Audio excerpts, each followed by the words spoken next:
Bag গোছানো হলো, গাড়িতে জিনিসপত্র লোড হলো, ব্যাস বেরিয়ে পড়লাম। এবার আর 2 চাকায় নয়, 4 চাকায় সফর, এবার পুরো 8 দিনের। এবার আমার সফর সঙ্গীদের সঙ্গে পরিচয় করিয়ে দিই। আমার দাদাকে পুরো সফরেই দেখা যাবে স্টিয়ারিং হুইলের পেছনে। আমার বৌদি আর আমার ছেলে, যার বয়স এখন মাত্র 10। দিল্লি রোড দিয়ে শুরু করে মগরা ফ্লাইওভার হয়ে আমরা এখন পেরিয়ে যাচ্ছি গঙ্গার ওপর ঈশ্বরগুপ্ত সেতু। কল্যাণী এক্সপ্রেসওয়ের কিছুটা ব্যবহার করে এসে পড়লাম কুলিয়া রোডে। এখানে রাস্তার একটা অংশ পুরো খুঁড়ে ফেলে নতুন করে রাস্তা তৈরি হচ্ছে। আনন্দনগর মোড়ে ডান দিক ঘুরে আমরা ধরে নিলাম NH-34 কানেক্টর, যার অন্য নাম রিনা রোড। সকাল 8:15 নাগাদ হরিণঘাটার কল্যাণী মোড় থেকে আমরা উঠে পড়লাম NH-12-এ। একে একে পেরিয়ে গেলাম হাবিবপুর আর ফুলিয়া।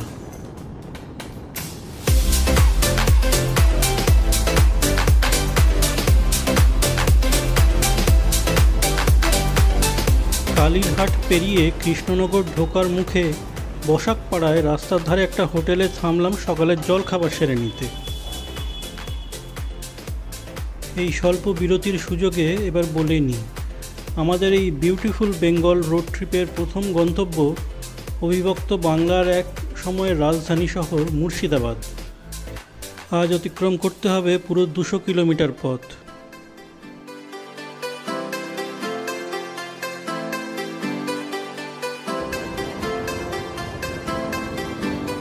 জলঙ্গি নদীর ওপরে দ্বিজেন্দ্র সেতু।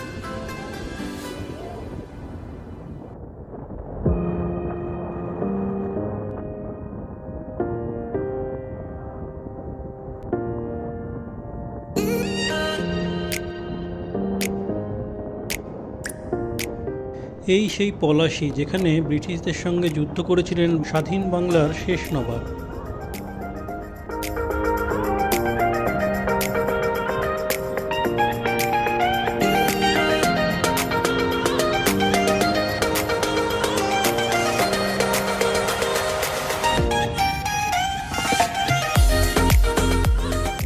বহরমপুর বাইপাস মোড় থেকে বাঁদিকে ঘুরে আমরা এখন চলেছি হুগলি নদীর তীর ঘেঁষে স্বামী অখণ্ডানন্দ সরণি দিয়ে।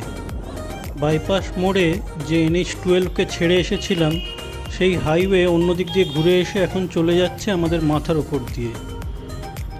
আর আমরা নিচে দিয়ে গিয়ে KN রোড মোড়ে বাঁদিকে ঘুরে এগিয়ে যাব মুর্শিদাবাদের দিকে।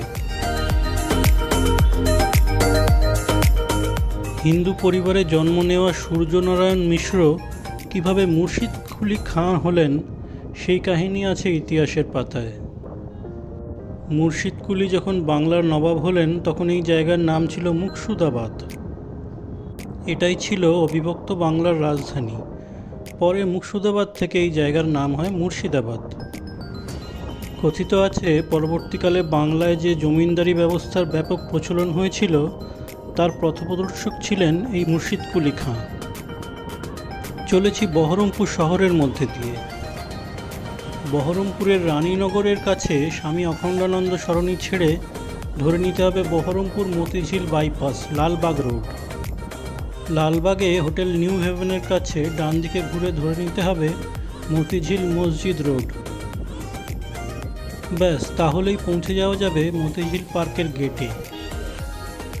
আর আমাদের মতো এখানকার ওয়েস্ট বেঙ্গল ট্যুরিজমের কটেজ বুকিং করা থাকলে কাগজ দেখিয়ে গাড়ি নিয়েই ঢুকে পড়া যাবে ভেতরে।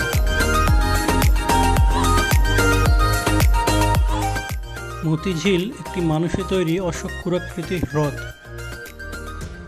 নবাব আলীবর্দী খানের জামাতা নওয়াজি মুহাম্মদ খান এটি তৈরি করান।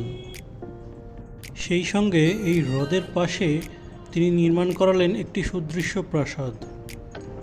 এই প্রাসাদ তিনি তৈরি করিয়েছিলেন তার প্রিয় বেগম ও আলীবর্দী খানের জ্যেষ্ঠা কন্যা মেহেরুন্নিসার জন্যে, যিনি ইতিহাসে ঘসেটি বেগম নামে বেশি পরিচিত। সেই প্রাসাদের আজ আর কোনো চিহ্নমাত্র নেই।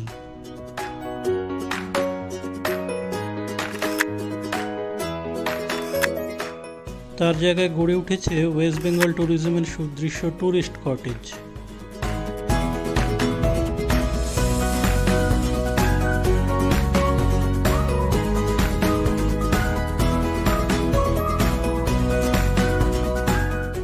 আমাদের কটেজের জানলা দিয়েই দেখা যাচ্ছে মতিঝিল।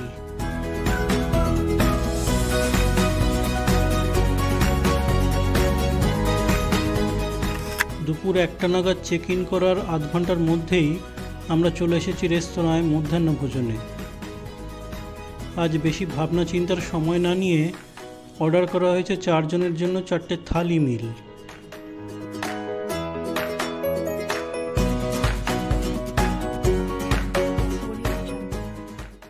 লাঞ্চের পর একটা টোটো গাড়ি নিয়ে বেরিয়ে পড়লাম লোকাল সাইট সিইংয়ে। প্রথমেই চলে এসেছি বাংলার পুরনো রাজধানীর প্রবেশ মুখে রাখা জাহান কষা কামান দেখতে। অষ্টধাতুর তৈরি এই কামানের ওজন প্রায় 7 টন।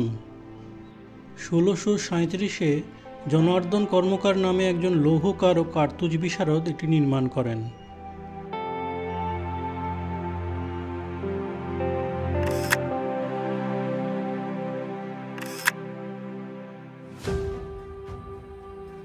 চলে এসেছি শহরের উত্তর পূর্বে অবস্থিত বিখ্যাত কাটরা মসজিদ দেখতে।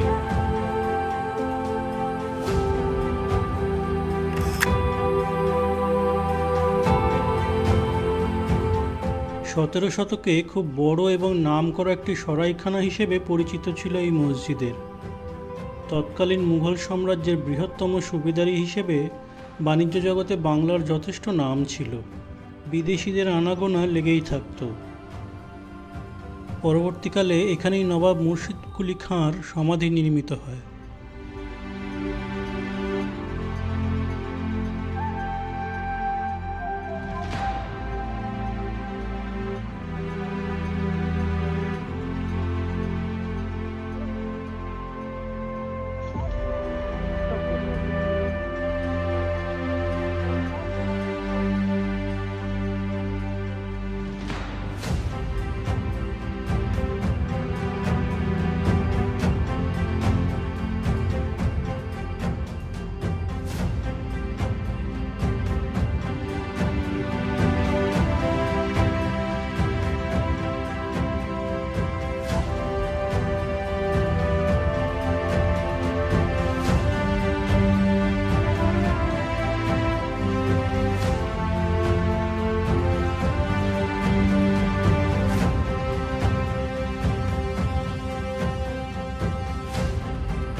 দুপুরের খর রোদে ঘুরতে ঘুরতে এরকম একটু প্রাণ জুড়ানো পানীয় পেলে মন্দ কি।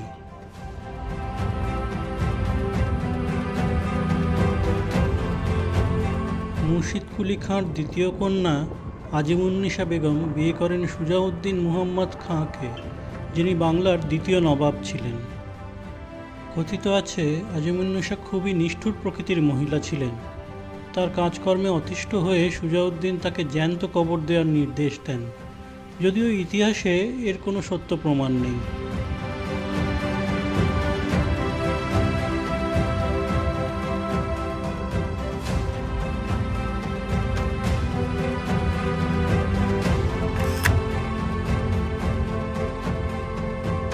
আমাদের টোটো চালক বলছেন এখানেই নাকি সিরাজের বর্তমান বংশধর বসবাস করেন।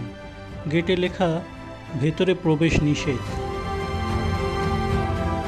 নসিপুর রাজবাড়ি নাম হলেও আসলে এটি ছিল একটি জমিদার বাড়ি। নসিপুর রাজ পরিবারের ইতিহাস বেশ দীর্ঘ এবং এর শুরু সেই দাক্ষিণাত্যে বিজাপুর সাম্রাজ্যে। 1756-এ রাজা দেবী সিংহ পানিপথ থেকে এসে নসিপুরে ইস্ট ইন্ডিয়া কোম্পানি নিযুক্ত রাজস্ব আদায়কারী হিসেবে বসতি স্থাপন করলেন। বর্তমান প্রাসাদটি 1865-তে রাজা কীর্তিচন্দ্র সিংহ বাহাদুর তৈরি করান। এখন এটি পরিণত হয়েছে মিউজিয়ামে।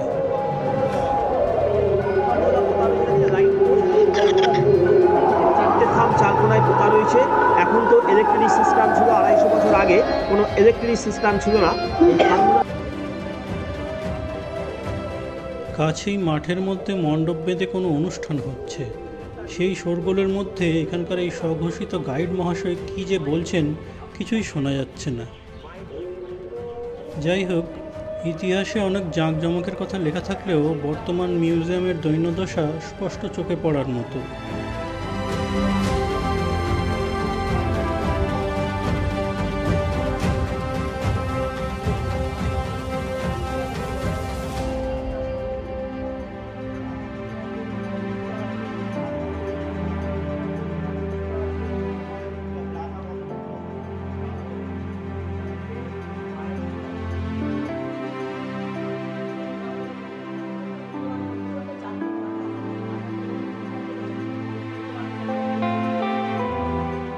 অল্প কিছু দেবদেবীর বিগ্রহ ছাড়া পুরনো প্রাসাদের কিছুই ধ্বংসের হাত থেকে রক্ষা পায়নি।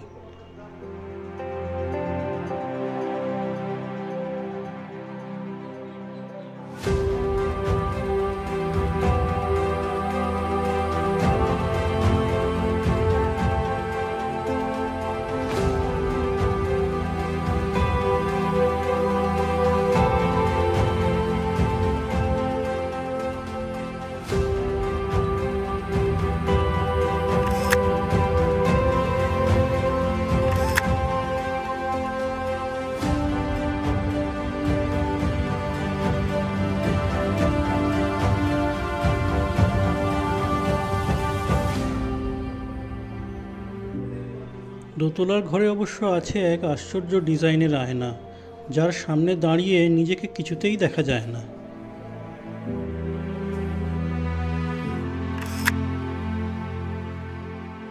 ফারুক শিয়ার যখন মুঘল সম্রাট হওয়ার দৌড়ে, তখন রাজস্থান থেকে আসা এক জৈন ব্যবসায়ী মানিক চাঁদ তাকে প্রভূত অর্থ সাহায্য করেছিলেন।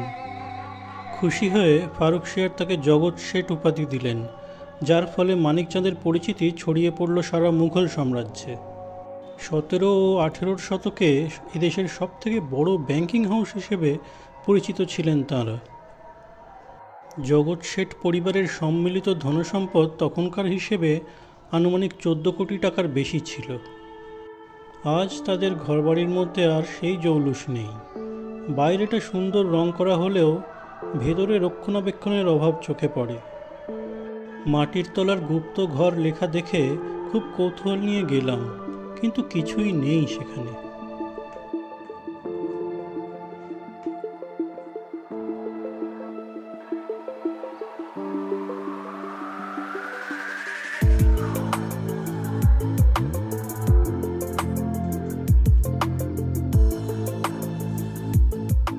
বিকেল 4:30 নাগাদ এসে পৌঁছলাম কাঠগোলা বাগান বাড়িতে।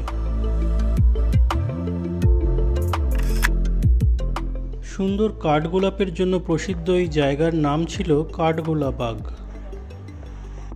অষ্টাদশ শতাব্দীর দ্বিতীয় ভাগে মারওয়াড়ি জৈন সম্প্রদায়ের ব্যবসায়ী দুগার পরিবারের 2 সদস্য ধনপত সিং ও লক্ষ্মীপত সিং এখানে একটি প্রাসাদ তৈরি করেন।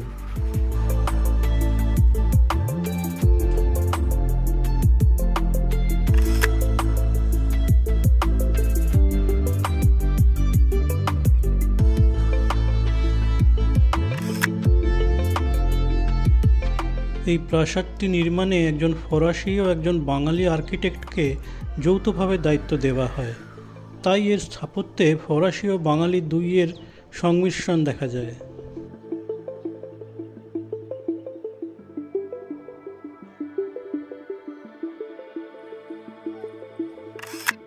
একসময় এখানে একটি বড় চিড়িয়াখানা ছিল, এখন তার অল্পই অবশিষ্ট।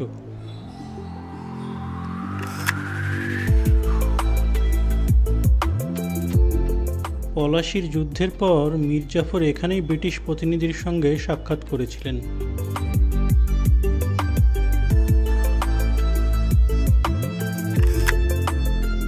এখানকার আদিনাথ জৈন মন্দিরটির যথেষ্ট খ্যাতি আছে। পড়ন্ত বিকেলের আলোয় টোটো ছুটেছে হাজারদুয়ারির দিকে। আজ শুক্রবার হাজারদুয়ারি প্রাসাদ ট্যুরিস্টদের জন্য বন্ধ থাকে। তা জানা থাকলেও ঠিক এই সময় এখানে না এলে এই দৃশ্য কি কখনো ক্যামেরাবন্দি করতে পারতাম? বেড়ানো শেষ, ফিরে এসে দেখি মতিঝিল পার্ক সেজে উঠেছে আলোর মালায়। সন্ধ্যের মুখে ঝিলের জলে বসেছে পাখিদের হাট।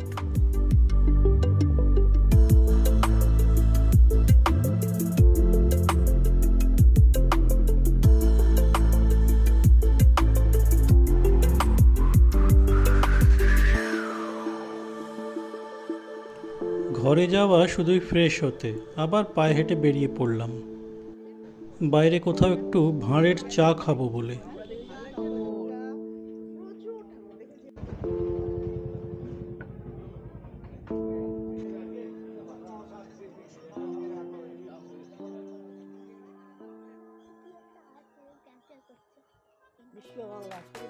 ঘরে ফিরতে ফিরতে রাত 8টা বেজে গেল। আজ সবাই খুব ভোরে ঘুম থেকে উঠেছি, তাই তাড়াতাড়ি চলে এলাম ডিনার করতে। দাদা ভেজিটেরিয়ান, তাই ওদের জন্য পনির বাটার মশলা, আর আমরা নিয়েছি চিকেন বাটার মশলা। দাদার জন্য রুটি আর বাকি সবার ভেজ ফ্রায়েড রাইস।